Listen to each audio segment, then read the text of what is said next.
Hi guys, I am here to show you how to tune this saxy thing. So first we got to make sure that we set our embouchure correctly on this mouthpiece because unfortunately the alto saxophone, or just most saxophones, is one of the easiest woodwind instruments to get a sound out of. Therefore, a lot of people don't set and use the correct muscles in the correct way. And when you don't use it correctly on the saxophone, it starts to sound honky and loud and icky. It sounds pretty bad. So we want to have good, beautiful, golden saxophone sounds. I mean, look at this thing. You got to make it look like that.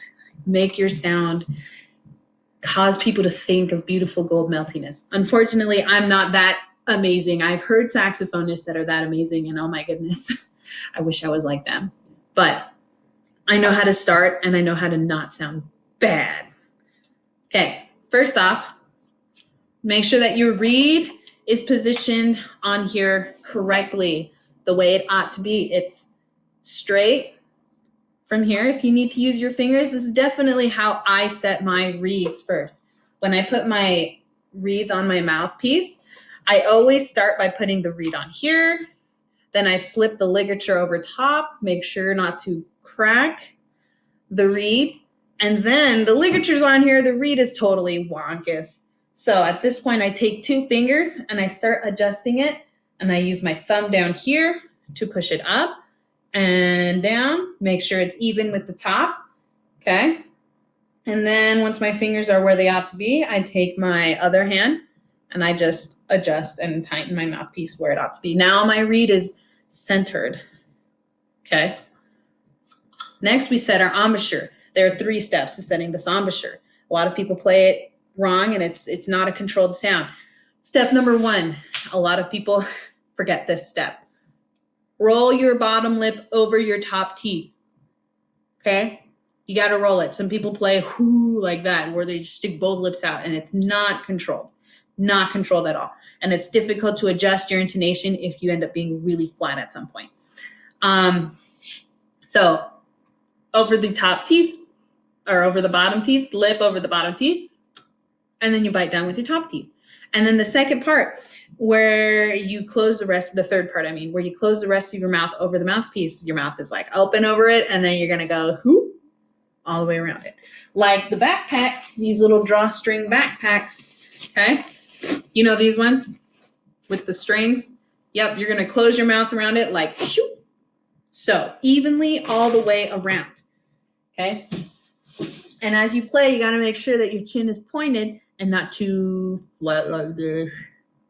Okay, nice and flat and pointed. Okay, so step 1, 2, 3. Okay, ooh. Always adjust your instrument so that it comes to you and you don't go to it. Also, don't choke yourself. Okay, nice and where it ought to be. 1, 2, 3.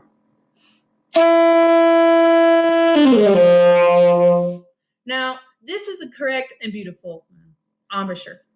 This is not. I don't know if you can see it very well. Let me scoot this closer. Computer. Okay. This is good. This is not good. Did you see how it still got the same note out, but it didn't sound as pretty. At least it didn't sound as pretty to me. I don't know how the camera and the microphone pick it up, but not to me. So step 1, embouchure is great, and I can control it. My saxophone is where I am. Your posture does affect your intonation. It really does. So saxophone in the middle. Don't sit back. Don't rest the saxophone on the chair. Sit up. No backs on the chair. Hold the saxophone up. Okay.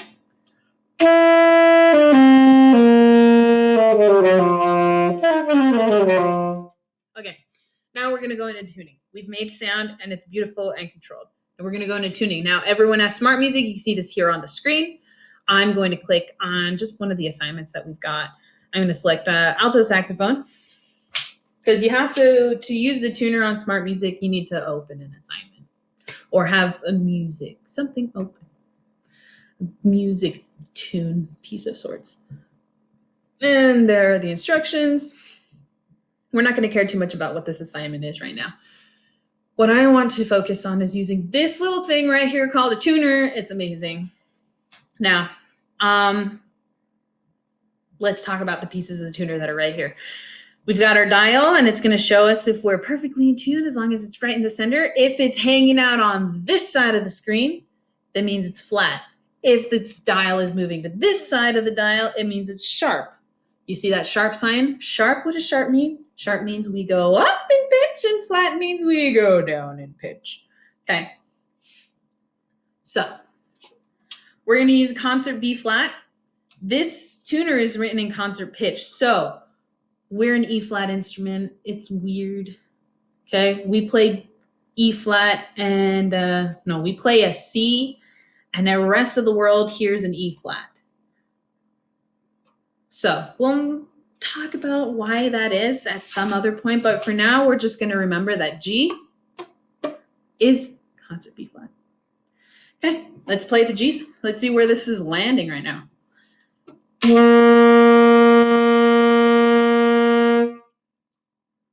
My tuner went this way. It's sharp. I am sharp. What does sharp mean? It means it's too high. How do I fix that? Okay, well, let's talk about the length of your instrument. Okay, adjusting the intonation happens in the mouthpiece, but the best way that for me I can explain, and this is how I learned it when I was in junior high and how it made that most sense to me, was with the strings of a string instrument. So we've got here ukulele. I'd use the guitar or the violin, but this one's tiny. It's easy to hold. So ukulele. Now, if I were to take this string right here, I'm going to use this one here on the end. The length of this string is from here to here. That's how long it is. And when it's this long, it sounds like this. It's beautiful. Okay, now I'm going to make this string shorter by putting my finger here and I'm cutting it. So now my string is from here to here. And what does it sound like? Is that higher or lower?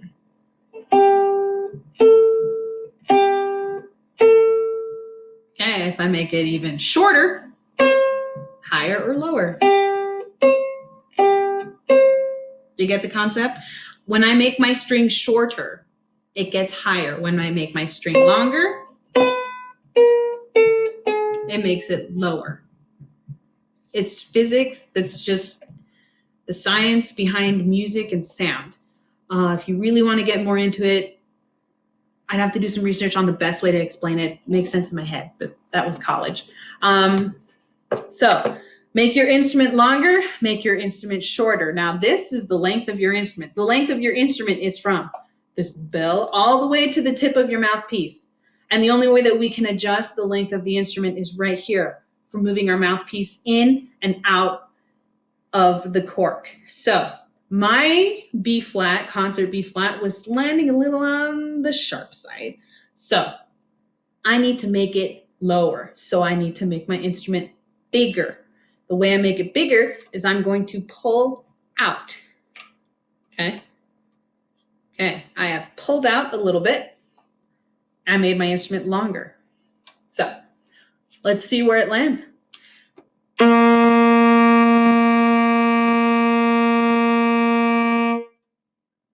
And now I'm in tune. Now I made a slight adjustment. Sometimes you could pull it out a lot and then it would just like, bam, go over into the flat side. That was too far. So then you just push in some more. And then you just push in and pull out as you adjust. Now, if you notice, I was not perfectly lined up in the center. I was a little bit on the flat side. There's one way that I can adjust that if I want to make sure that I am perfectly at 0 in tune. And that is by using the muscles here.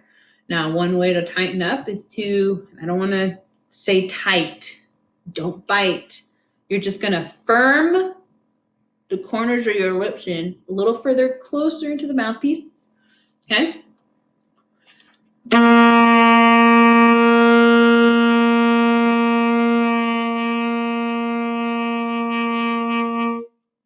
Now, the slightest adjustment will do a lot. So you got to have really fine motor skills and you got to feel it. So that's something that music does. It's amazing. You learn all these little tiny things. Yeah, so that is how you tune your saxophone. This is an alto saxophone. I'll make a video separate for tenor saxophone, even though it's not that different at all. Okay. Another thing I do want to mention. So I've played my concert B flat, my little G, it's beautifully in tune. That must mean that the rest of me is in tune. Incorrect. You are not in tune. Nope. So I'm going to play this G, and then I'm going to drop my thumb over here, shoot up the octave. I want you to see what happens to the pitch. Okay, and I'm going to close my eyes so that I don't adjust it. Okay.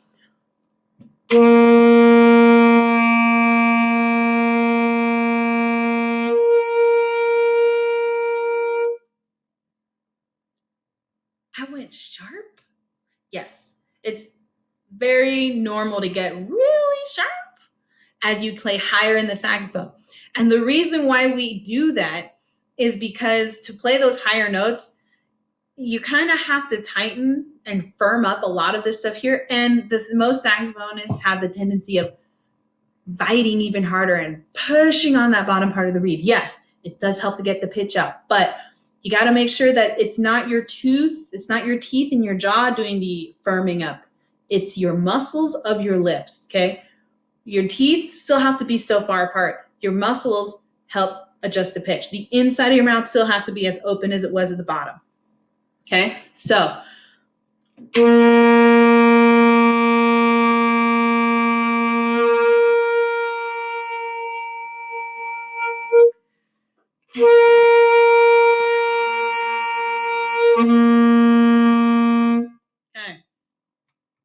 I'm adjusting this because my low B flat, concert B flat is not where it ought to be.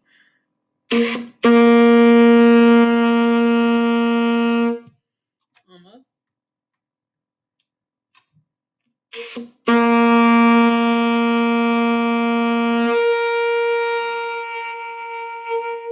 Okay, so you can't adjust your mouthpiece. Once you've tuned the low B flat, don't move your mouthpiece. The rest of that intonation and adjusting happens here, okay? So when we start playing really high on the saxophone, so we go G, A, B, C, and it gets higher than that, it gets really, really sharp. At that point, you really got to develop these muscles. They got to be nice and strong, and the best way to firm them up is to practice. Practice with the tuner, practice long tones, which means you just play the note for a really long time with the tuner, and it stays in tune. See how often you can make that happen. Use your fingering chart, create what we call a tendency chart, where you tune your concert B flat, you tune the concert B flat, and then you play all of the other notes going up and down chromatically, B flat or G, G sharp A, B flat B, C, C sharp D. You play all the notes and you adjust and you write down, okay, this note is usually really sharp, so I need to, then you draw an arrow, points down. I need to make it flat. This one is really sharp. I need to make it flat. This one is really flat. I need to up the pitch, okay? That is a tendency chart. And so you get used to the way that your instrument tunes and that your mouth needs to adjust. You practice that up and down. You play your long tones. You use a tuner, and then you'll always be in tune, and everyone's going to be like, wow, that's a beautiful saxophone sound. So practice, use a tuner. If you got any questions about how to tune your alto, shoot me a message on Canvas. You can email me. You could comment on this video if you really want. You can open up a discussion. I don't care, as long as you contact me if you're confused. I hope this video was useful. And yeah, if it made no sense, then let me know, and I'll see the best way that I can adjust. We could even have a Skype lesson where we talk back and forth, and I could use this for you if it makes it easier. If you want to see that smiley face. All right, it was great. Yeah, hope to hear beautiful and tuned notes from you guys.